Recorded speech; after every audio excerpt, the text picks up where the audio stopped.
अगर नए हैं आप चैनल में तो सबसे पहले चैनल को कर लें सब्सक्राइब और बगल में दिए हुए घंटी के निशान को प्रेस कर लें जिससे आपको मिल सके लेटेस्ट वीडियो की नोटिफिकेशन। नमस्कार। आज की इस वीडियो में हम बात कर रहे हैं अव्यय शब्द की, अव्यय पदों की। तो वो क्या होते हैं उसको समझने के लिए देखिए एक बड़ा अच्छा छोटा सा श्लोक है, इसे आप स्मरण कर लीजिए, ध्यान में रख लीजिए। क्या श्लोक है कि सदृशम त्रिषु लिंगेषु, सदृशम त्रिषु लिंगेषु सर्वासु च विभक्तिषु च वचनेषु च सर्वेषु यन्न व्येति तद अव्ययम। तो अव्यय किसे कहते हैं? तो क्या बोला? सदृशम समान होता है किसमें? त्रिषु लिंगेषु तीनों लिंगों में। तीन लिंग कौन कौन से हैं? पुल्लिंग, स्त्रीलिंग और नपुंसकलिंग। तीनों लिंगों में वो समान हो। दूसरी चीज बोली है सर्वासु च विभक्तिषु, सभी विभक्तियों में। सभी विभक्तियां कितनी है? 7 विभक्तियां होती हैं। ठीक है, 7 विभक्तियां होती हैं, उन सभी में जो समान होता है। वचनेषु च सर्वेषु, और सभी वचनों में। 3 वचन होते हैं संस्कृत में, एक वचन, द्विवचन और बहुवचन। यन्न व्येति तद अव्ययम, जिसका व्यय ना हो मतलब जो परिवर्तित ना हो, वो होता है आपका अव्यय। तो अव्यय की हम परिभाषा सीधी सी स्थापित करते हैं, जो तीनों लिंगों में, तीनों वचनों में और सभी विभक्तियों में समान होता है। एक शब्द में कहें जिसका रूप परिवर्तित नहीं होता। जैसे कि बालक शब्द है, बालक का बहुवचन बनता है आपका बालकाः, परिवर्तित हुआ, काह हो गया। लेकिन वहीं पे अगर मैं बात करूं श्वः की, श्वः अर्थात आने वाला घर, श्वः आपका हर एक परिस्थिति में ऐसा ही रहेगा। तो जो ऐसे पद होते हैं, ऐसे शब्द जो होते हैं, वो आपके क्या कहलाते हैं? अव्यय कहलाते हैं। तो सबसे पहले तो परिभाषा स्पष्ट हो गई। अगर किसी प्रकार का मन में शंका हो तो आप कमेंट बॉक्स में कमेंट कर लें। ठीक है, और चैनल में अगर नए हैं तो इसको सब्सक्राइब भी कर लें। देखिए अब ये बात आती है कि अव्यय टॉपिक कहाँ कहाँ इंपॉर्टेंट करता है। अव्यय आपका लगभग सभी संस्कृत से संबंधित या हिंदी से संबंधित जो आपकी परीक्षाएं होती हैं या जो आपके कंपटीशन एग्जाम होते हैं, वहाँ पर 2 से 3 नंबर के अव्यय से संबंधित प्रश्न आते ही आते हैं।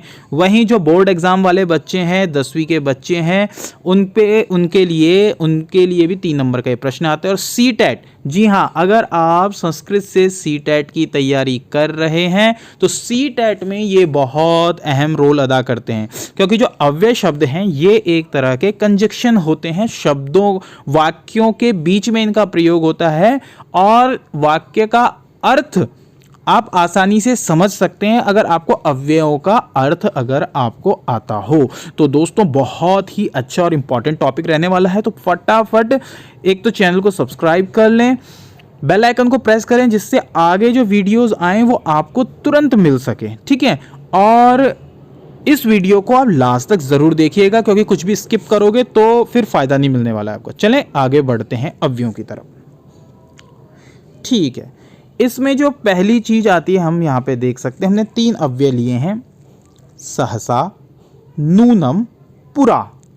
ये अव्यय शब्द हैं। तो अव्यय शब्द कहने का अभिप्राय, ये सहसा जो है इसका अर्थ होता है अचानक। सहसा रामः अवदत्, अचानक से राम ने कहा, सडनली, इंग्लिश में सहसा। तो सहसा जो शब्द है ये सभी परिस्थितियों में सहसा ही रहेगा। परीक्षाओं में प्रश्न आपसे पूछा जा सकता है, आपको कोई सेंटेंस दे दिया कि सहसा राम अवदत् अस्मिन् वाक्यांशे अस्मिन् पदे अव्ययपदम किम अस्ति, या फिर आपसे एक बहुत महत्वपूर्ण कई बार प्रश्न पूछ लिया जाता है, सहसा आपको कोट कर दिया गया और नूनम शब्द जैसे है, नूनम कोट कर दिया या पूरा कोट कर दिया, और यहाँ पूछा जाएगा ये क्या है? संज्ञा है, सर्वनाम है, विभक्ति है, विशेषण है, ये क्या चीज़ है? तो अगर आपको ये पता होगा कि ये नहीं बदलते हैं, इसके रूप अव्यय है, तो आप आसानी से बता सकते हैं कि ये शब्द अव्यय, और आपका 1 नंबर बिल्कुल पूरा आएगा। और ये आपको पता है कि परीक्षाओं में, कंपटीशन एग्जाम में 1-1 नंबर की कितनी वैल्यू होती है। ठीक है, तो पहला शब्द है सहसा, जिसका अर्थ होता है अचानक। दूसरा है नूनम, निश्चय ही, अवश्य। सह नूनम मातरम सेवते, वह अवश्य ही अपनी माता की सेवा करता है। पुरा, प्राचीन काल में, वंस अपॉन अ टाइम, पुरा अशोक नाम नृपति आसीत, प्राचीन समय में अशोक नाम का एक राजा रहता था। ठीक है, आगे चलते हैं। अगर हम संस्कृत की बात करें, संस्कृत में अथाह हैं, अव्यय जो हैं आपके वो अथाह हैं, लेकिन यहाँ पर हमने कुछ चुनिंदा अव्यय यहाँ पे लिए हैं जिनका प्रयोग हम बार बार देखते हैं और परीक्षाओं में जिनको पूछा जाता है। तो जैसे एक है यहाँ पे माँ, ये कंफ्यूजिंग है। माँ शब्द आ जाता है और पूछ लिया जाता है ये क्या है, संज्ञा है, सर्वनाम है, क्या है। तो माँ शब्द का अर्थ होता है मत, मतलब नहीं, और प्रायः प्रायः इसका प्रयोग जो होता है वो लोट लकार के साथ होता है। जैसे त्वम माँ वद, तुम मत बोलो, मतलब नहीं अर्थ में आता है।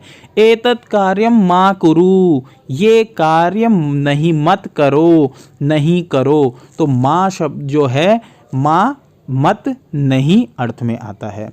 उसके बाद है यत। अब ये शब्द मैंने बताया ना, ये कंजक्शन की तरह होते हैं, वाक्यों को जोड़ते हैं और इनसे आप अर्थ आपको स्पष्ट होता है वाक्य का। तो यत जो है ये हिंदी की तरह छोटा की है, मतलब दो वाक्यों को जोड़ता है। सह अवदत् यत अहम श्वः विद्यालयं न गमिष्यामि। सह अवदत् यत अहम श्वः विद्यालयं न गमिष्यामि। उसने कहा कि मैं कल स्कूल नहीं आऊँगा। उसने कहा कि मैं कल स्कूल नहीं आऊँगा। तो ये आपका जो यत है इसका अर्थ बड़ा ही इम्पॉर्टेंट हो जाता है आपके लिए, वाक्य के अर्थ को समझने के लिए और परीक्षाओं की दृष्टि से। ठीक है, आगे बढ़ते हैं। यत्र कुत्र, जहाँ कहाँ। यत्र कृष्णः कुत्र पराजयः, जहाँ कृष्ण होंगे वहाँ कहाँ पराजय, मतलब कहाँ पराजय हो सकती है, जहाँ कृष्ण होंगे। यदा कदा, जब कब। अहम यदा कदा एव दिल्ली नगरम आगमिष्यामि, मैं जब कब मतलब कभी भी दिल्ली, जब कभी भी दिल्ली आ जाता हूँ। यावत, जब तक, जहाँ तक। यावत अहम पठामि, जब यावत के साथ आप तावत भी ले लीजिए, यहाँ पे तावत शब्द भी अव्यय है। यावत अहम पठामि तावत त्वं शयनम कुरु, जब तक मैं पढ़ता हूँ तब तक तुम सो जाओ। श्वः, आने वाला कल, टुमारो। अहम श्वः विद्यालयं न आगमिष्यामि, कल मैं विद्यालय नहीं आऊँगा। संप्रति, जैसे संप्रति का मतलब होता है हाल ही में। जैसे अगर मैं अभी कहूँ संप्रति अहम अव्यय विषयम पाठयामि, संप्रति अभी मैं अव्यय विषय पढ़ा रहा हूँ। संप्रति सह न आगमिष्यति, हाल ही में वो नहीं आएगा, अब वो नहीं आएगा। तो संप्रति शब्द भी जो है वो आपका अव्यय है, at a time, at a present time के लिए आता है। यह बीता हुआ कल, यानी यस्टरडे। यह तुम कुत्र आसी, कल तुम कहाँ थे। बही, बाहर, अपादान के साथ और बही के साथ आप ये मानिए कि पंचमी विभक्ति का प्रयोग आता है। जैसे ग्रामात, ग्रामात में पंचमी विभक्ति है। ग्रामात बही देवालय है अस्ति, गांव के बाहर मंदिर है, देवालय है। ठीक है, कोई भी डाउट हो आप कमेंट ज़रूर कीजिएगा, कमेंट में बताइएगा। अगर वीडियो पसंद आए तो भी बताइएगा, ना आए तो भी बताइएगा, जिससे हम आगे अपने वीडियोस को और इम्प्रूव कर सकें। और अगर कोई ऐसा टॉपिक हो जिस पे आप जानकारी चाहते हो तो वो भी हमें कमेंट बॉक्स में बताइएगा। ठीक है, आगे बढ़ते हैं। इति, ये वो यहाँ पे देखिए हमने उन अव्यय शब्दों को लिया है जो परीक्षाओं में अक्सर पूछ लिए जाते हैं। जैसे इति, इति शब्द का जो प्रयोग होता है वो होता है किसी के द्वारा बोले गए शब्दों को उसी प्रकार प्रयुक्त करने के लिए उपसंहार द्योतक, मतलब लास्ट में पता। जैसे अगर मैं यहाँ पे अगर मैं बोलूँ कि अहिंसा परमो धर्मः इति महर्षि उक्तवान, अहिंसा परम धर्म है ऐसा किसी महर्षि ने कहा। तो वहाँ पे उस कोट को, उसकी कही गई बात को, तुम मुझे खून दो मैं तुम्हें आज़ादी दूंगा, इति सुभाष चंद्र बोस उक्तवान, ऐसा सुभाष चंद्र बोस ने कहा था। तो यहाँ ऐसे जब किसी के हम स्पेशल वाक्यों को कोट करते हैं तो वहाँ पर इतिश का हम प्रयोग करते हैं, और ये भी अव्यय है।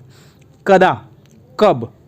वेन, रामः कदा गमिष्यति, जब कभी। देखो प्रश्न निर्माण में भी कदा शब्द का प्रयोग होता है। तो जब भी कभी किसी स्थान विशेष की बात आती है तो वहाँ पर हम कदा अव्यय का प्रयोग करते हैं प्रश्न निर्माण में, कब। और बड़ा ही इम्पॉर्टेंट है परीक्षा की दृष्टि से भी। और परीक्षाओं में क्यों इंपॉर्टेंट हो जाता है, देखिए एक तो डायरेक्ट प्रश्न आते हैं आपके कम से कम 2 से 3 नंबर के, उसके बाद प्रश्नों को समझने के लिए ये बड़े आवश्यक हैं ये अव्यय, क्या, क्योंकि उत्तर तो तभी दे पाएंगे ना जब हम प्रश्न को समझ पाएंगे, तो वहाँ पर भी ये इंपॉर्टेंट रोल अदा करते हैं। आगे चलते हैं, कदापि, कभी कभी, किसी समय। अहम कदापि असत्यम न वदिष्यामि, मैं कभी भी असत्य नहीं बोलूँगा। किमर्थम, क्यों, किस लिए। त्वम किमर्थम हससि, तुम क्यों हंस रहे हो। कुतः, कहाँ, कहाँ से, किधर से। भवान कुतः आगमिष्यति, आप कहाँ से आ रहे हो, है ना। माँ, फिर से यहाँ पर मत का प्रयोग यहाँ पर देख लें, माँ को अभी हमने आगे एक्सप्लेन कर दिया था। आगे चलते हैं, ठीक है। इदानीम, इदानीम अहम पठिष्यामि, देखो जैसे संप्रति था वैसे इदानीम भी है। इदानीम अहम वीडियो निर्माण करोमि, मैं अभी वीडियो बना रहा हूँ। तो इदानीम का प्रयोग होता है प्रेजेंट उसी मोमेंट के लिए। उच्चैः, ऊंचे। मेघः उच्चैः गर्जन्ति, सिंहः उच्चैः गर्जति, शेर ऊंचा गरजता है। एव ही, किसी शब्द द्वारा कहे गए विचार पर बल देने के लिए वही इसका। स एवं एव करिष्यति, वह ऐसा ही करेगा या करता है, वहाँ पे एव का प्रयोग ये अव्यय है। यथा तथा, जैसा वैसा। यथा कर्म तथा फलम, जैसा कर्म होगा वैसा फल होगा। बिना, बगैर, बिना उसके। पुस्तकम बिना कथम पठिष्यसि, पुस्तक के बिना तुम कैसे पढ़ रहे हो।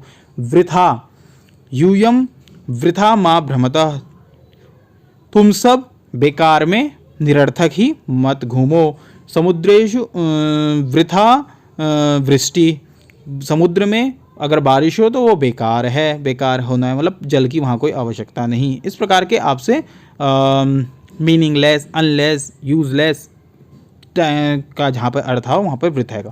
शनैः शनैः, धीरे धीरे। उद्याने वृद्धा शनैः चलन्ति, कच्छपः शनैः शनैः चलति, कछुआ धीरे धीरे चलता है, ठीक है। आगे चलते हैं। अत्र तत्र, अत्र तत्र, कृपया अत्र तत्र मा कुरु, अत्र तत्र मा कुरु, यहाँ वहाँ मत घूमो, यहाँ वहाँ मत करो, वहाँ पर अत्र तत्र का प्रयोग होता है। अपि भी, त्वम अपि पठ, तुम भी पढ़ो। अधुना, त्वम अधुना संस्कृतम पठ, तुम अब इस समय। देखिए अभी प्रेजेंट टाइम के लिए 3 अव्ययों का प्रयोग आता है, जैसे अभी हमने वीडियो इससे पहले देखा। एक आता है आपका संप्रति, दूसरा है आपका इदानीम, और तीसरा आपके सामने है अधुना। ये तीनों का ही प्रेजेंट एट अ टाइम के लिए प्रयोग आता है। थोड़ा बहुत डिफरेंसेस है, हो जाते हैं, लेकिन मेनली इनका शब्द प्रेजेंट टाइम से आता है, ठीक है। आगे चलते हैं। आगे है आपका इव। उपमा जब किसी चीज़ की देनी हो, हमें जैसे उपमा देनी हो, वहाँ पर इव का प्रयोग होता है। सह सिंह इव अवदत, वह शेर के जैसे बोलता है। इव। इतस्ततः, इधर उधर। वानराः इतस्ततः कुर्दन्ति। इदानीम, इतस्ततः वानराः इतस्ततः कुर्दन्ति, बंदर इधर उधर कूदते हैं। इदानीम, इदानीम अहम पठिष्यामि, जैसे अभी बताया, अभी just now, at this moment. ये देख रहे हैं ना आप, यहाँ पर अभी हमने बताया था अधुना किया था, अब वैसे ये इदानीम भी आ गया, वैसे ही संप्रति भी था, ठीक है। तो अहम पठिष्यामि अभी के लिए ही आता है। चलिए आगे चलते हैं। तो दोस्तों आई होप आपकी इससे आपको इससे मदद मिलेगी और आपकी परीक्षाओं में और आपकी नॉलेज में इस वीडियो ने थोड़ी बहुत ज़रूर वृद्धि करी होगी। तो अगर वीडियो पसंद आया हो तो लाइक शेयर सब्सक्राइब चैनल को करना ना भूलें। बने रहें हमारे साथ। धन्यवाद।